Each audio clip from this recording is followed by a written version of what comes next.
Esse texto fala sobre tragédias que recaíram sobre Jacó. Tragédias que recaíram sobre Jacó. E notem bem, essas tragédias que recaíram sobre Jacó, recaíram depois dele ser abençoado. Então, é algo meio estranho que nós veremos aqui agora. Porque o nosso conceito do homem abençoado, segundo os falsos mestres que não param de gritar bobagens por aí, o conceito do homem abençoado se refere geralmente a alguém em que tudo na vida dá certo. Esse homem é abençoado. Tudo que ele faz dá certo. Ele vive feliz, porque nada dá errado. Só alegria, o tempo todo. Esse homem é abençoado. Aqui é curioso, existe até uma certa ironia nesse texto.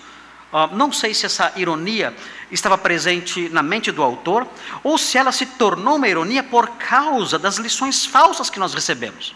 Porque exatamente depois de Deus enunciar em favor de Jacó bênçãos especialíssimas, essas tragédias todas acontecem com ele.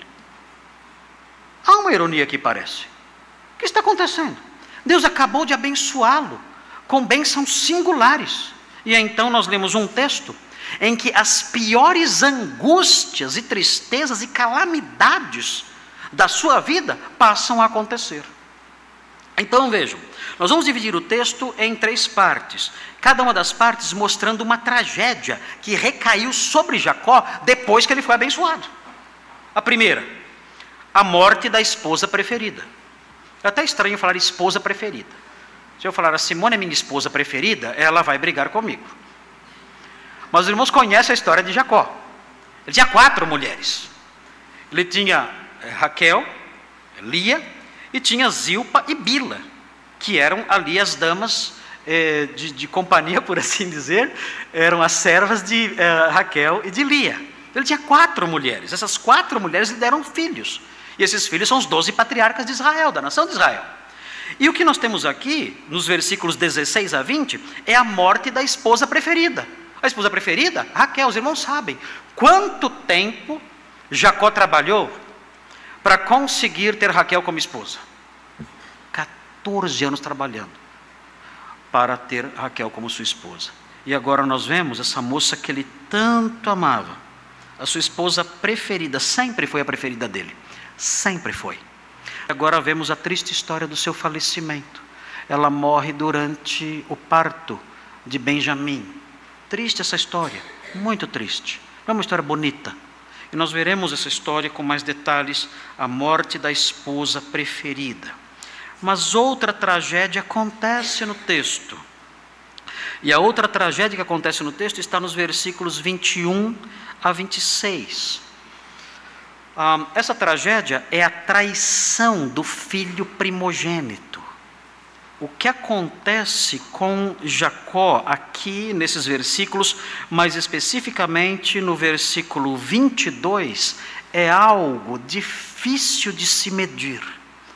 Rúben faz isso, ele sobe ao leito de seu pai e possui Bila, sua concubina, num gesto de desrespeito inominável, e aí vem a lista dos filhos de Israel, nos preparando para o que virá no capítulo 37, mostrando que esses homens eram maus, extremamente maus.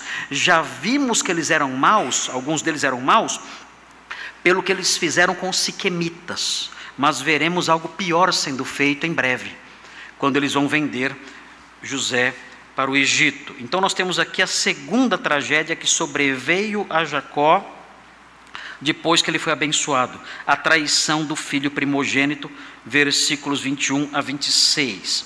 E a última divisão está nos versículos 27 a 29.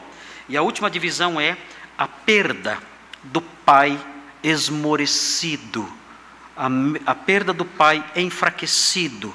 Nós aprendemos que Isaac estava muito velhinho, 180 anos de idade, e Jacó finalmente chegou à sua casa.